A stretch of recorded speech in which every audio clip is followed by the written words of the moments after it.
За што перажывае і чым пужае Лукашенка напярэдадні выбараў?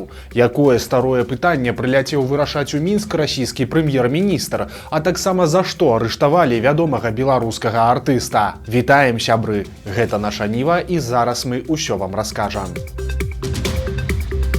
Лукашенко сабраў вялікую нараду з удзелам сілавікоў, каб нарадзіць новы мем. Сёння ў Палацы Незалежнасці ён сабраў топ-чыноўнікаў, губернатараў, а таксама кіраўнікоў ЦВК, КДБ, ААЦ і Рады бяспекі, каб абмеркаваць пачатак электаральнай кампаніі. Лукашенко загадаў, каб выбары ў Беларусі прайшлі так, каб камар не падтачыў і носу. У той жа час ён парадаксальна заявіў, што галасаванне праводзіцца для народа, таму інтарэсы людзей павінны быць перадусім, а пасля заклапаціўся знешнім выглядам урн для бюлетэняў. Убедительно прошу вас, посмотрите на урны.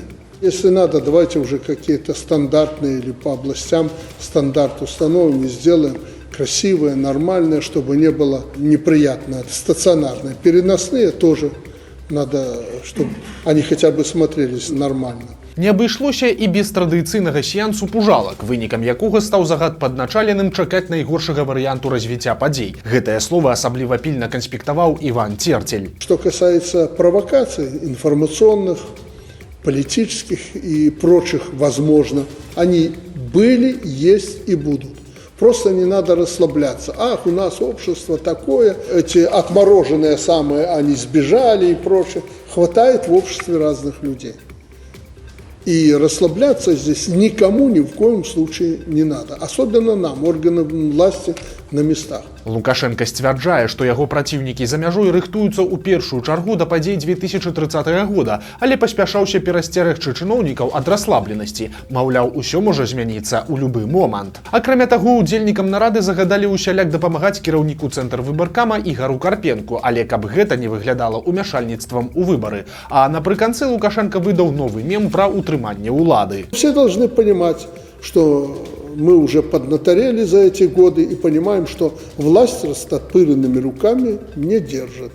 И мы не собираемся это делать. Мы выводы из 2020 года сделали, поэтому будем действовать так, как это нужно нашей стране и нашему народу. Тут нагадаем, што ў 2019 годзе ён заяўляў, што не трымаецца сінімі пальцамі за сваё крэсла. Але наступныя падзеі паказалі, што якраз страты ўлады ён баіцца больш за ўсё. Цяпер жа фраза пра рукі і пальцы падобна мае зусім процілеглае значэнне. Арыштавалі вядомага спевака і шоумена Івана Вабішэвіча, больш вядомага як дзядзя Ваня. Здарылася гэта падобна яшчэ ў канцы верасня. З таго моманту застаюцца неактыўнымі яго соцсеткі і кантакты ў месенджерах. У тым, што інкрымінуецца 44-гадоваму Вабішэвічу, няма пэўнасці. Таксама невядома, дзе канкрэтна яго ўтрымліваюць. Хутчэй за ўсё па дзядзю Ваню прыйшлі за падзеі 2020 года. У сілавікоў і раней узнікалі да яго пытанні, але тады ўдалося іх вырашыць, і спявак працягнуў выступаць. Праўда, пераважна ў Расіі. Знаёмыя Вабішэвіча тэарэтычна дапускаюць, што прычынай арышту маглі стаць таксама і фінансавыя пытанні.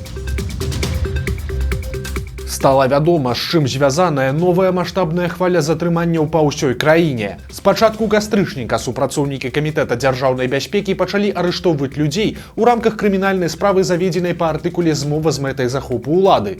Пад прыцэлам аказаліся дваравыя чаты і актывісты розных недзяржаўных аб'яднанняў. 29 кастрычніка той жа КДБ прызнаў экстрэмісцкім фарміраваннем кааліцыю дваровых чатаў «Ордэн». Усяго былі затрыманыя дзясяткі чалавек, частку з якіх адпусцілі ў статусе сведкаў. Астатніх пакінулі за кратамі. У той жа час Губазік паралельна адпрацоўваў прадпрыемствы ў рэгіёнах. Сілавікоў цікавілі людзі, якія раней траплялі пад палітычны пераслед. Дзеянні беларускай палітычнай паліцыі падобна нацэленыя на застрашванне насельніцтва перад чарговымі выбарамі. Аблавы апошніх дзён супастаўныя па маштабе з зімовымі арыштамі сваякоў палітвязняў і тых, хто ім дапамагаў. Тады за кратамі апынуліся больш за 100 чалавек. Вядома, што ў гэты момант ізалятары часовага ўтрымання ў рэгіёнах і на акрэсціна ў Мінску перапоўненыя.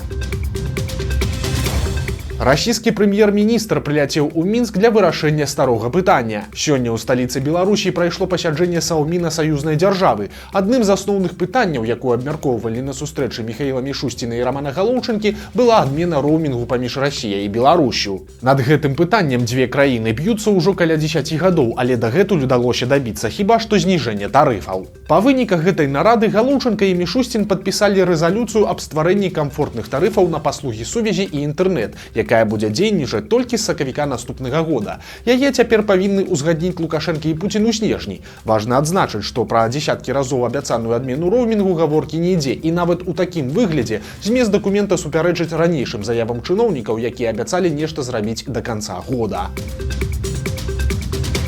Бізнэсоўцам паабяцалі паляпшэнне умоў і дэбюракратызацыю, а пасля прапанавалі зняцца ў роліку ў падтрымку Лукашэнкі. На мінулым тыдні ўпершыню за некалькі гадоў прайшло пасяджэнне рады па развіцці прадпрымальніцтва, на якую запрасілі уласнікаў і топ-менеджераў буйных прыватных кампаній і прадпрыемстваў з замежным капіталам. Кіраваў гэтай нарадай віцэ-прэм'ер Мікалай Снапкоў, які паабяцаў прысутным адмяніць ці прынамсі змяніць пастанову ўрада аб рэгуляванні нацэнкі на тавары, якая моцна абмяжоўвае бізнес. Таксама не абышлося і без кур'ёзаў. Напружаную дыскусію паспрабаваў разрадзіць адзін з удзельнікаў, прапанаваўшы прысутным паўдзельнічаць у флэшмобе з назвай «Нада» у падтрымку Лукашэнкі.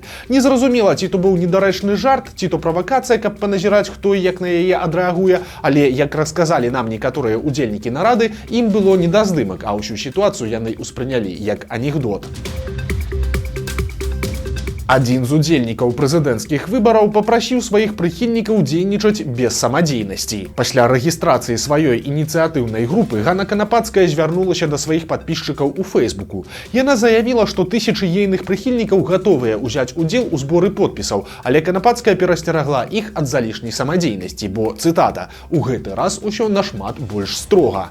Раскрываць сэнс сваіх слоў палітык не стала, але паабяцала апублікаваць звесткі сваіх юрыстаў, каб ейная кампанія прайшла бяспечна. Тут варта нагадаць, што Ганна Канапацкая брала ўдзел і ў папярэдніх прэзідэнцкіх выбарах. Прычым, як расказвалі сябры ейнага штаба, подпісы яна не збірала ўвогуле, але была дапушчаная да галасавання. На іх ЦВК намаляваў ёй менш за 2% галасоў. Цяпер жа кампаніі Канапацкай можа перашкодзіць наяўнасць замежнага дазволу на жыхарства, што наўпрост супярэчыць цяперашняй рэдакцыі Канстытуцыі. Але вядома, калі ўладам трэба будзе разыграць карту з апазіцыйным кандыдатам у бюлетэні, яны заплюшаць вочы на парушэнне сваіх жа законаў.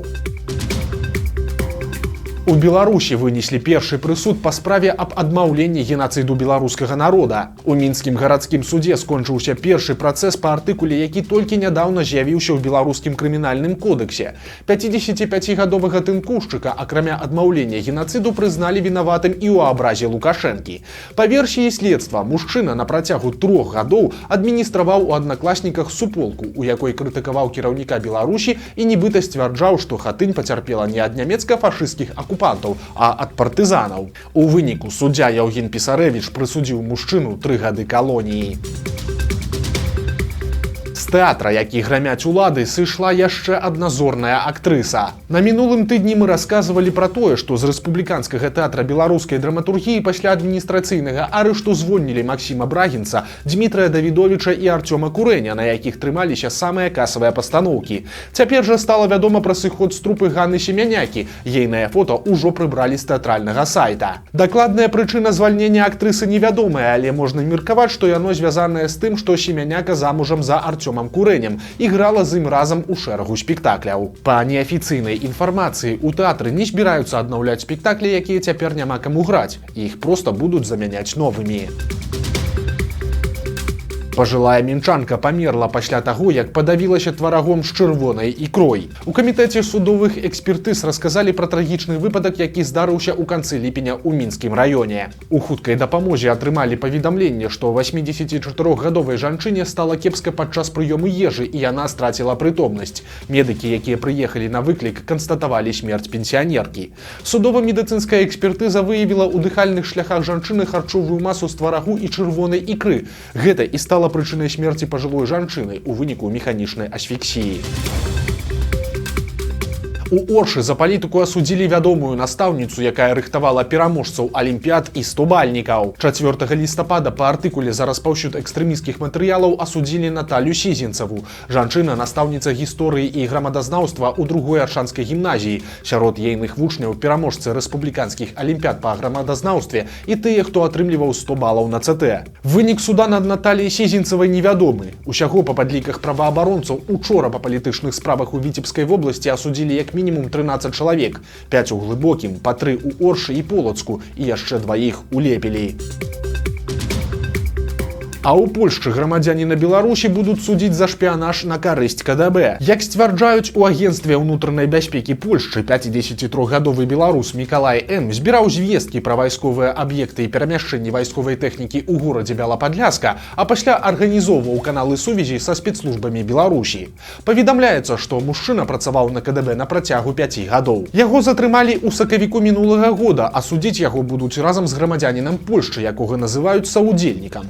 Грамадзяніна Беларусі вінаваціць у працы на замежную разведку. Польскія СМІ заяўляюць, што ён прызнаў сваю віну.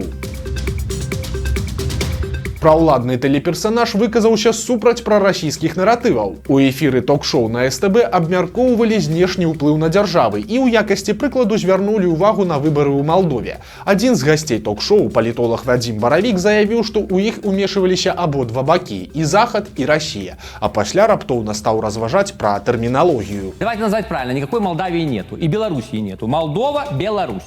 Туркменистан. Тогда вы будете себя уважать. Когда вы будете говорить нарративами определенных Z-патриотов, у вас будет неправильная терминология, и мы будем неправильно молодежь воспитывать. У нас девочки правильно Галкину говорили. Нет такой страны Белоруссия, есть Беларусь.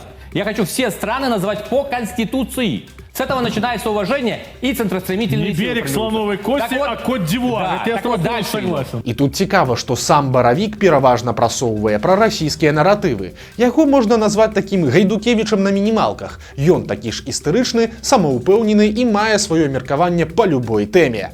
У 2020 годзе ён быў даверанай асобай Лукашэнкі, а сёлета быў прызначаны дэпутатам Мінскага гарадскога савета. Зусім нядаўна персанаж, якога перыядычна называюць беларускім Жырыноўскім, адкрыў у сабе і паэтычны талент. У сваім тэлеграм-канале ён публікуе відэа, на якіх чытае вершы. Что такое счастье? Где его найти? Можно лишь отчасти счастье обрести. Вот любовь большая, счастье или нет? Или жизнь лихая, много долгих лет? Вось такія навіны аўторка. Падпісывайцеся на канал, стаўце лайкі альбо дызлайкі і выказвайце заўвагі ў каментарах. І, канешне, чытайце нашу Ніву, глядзіце нашу Ніву і любіце Беларусь. До сустрэчы заўтра.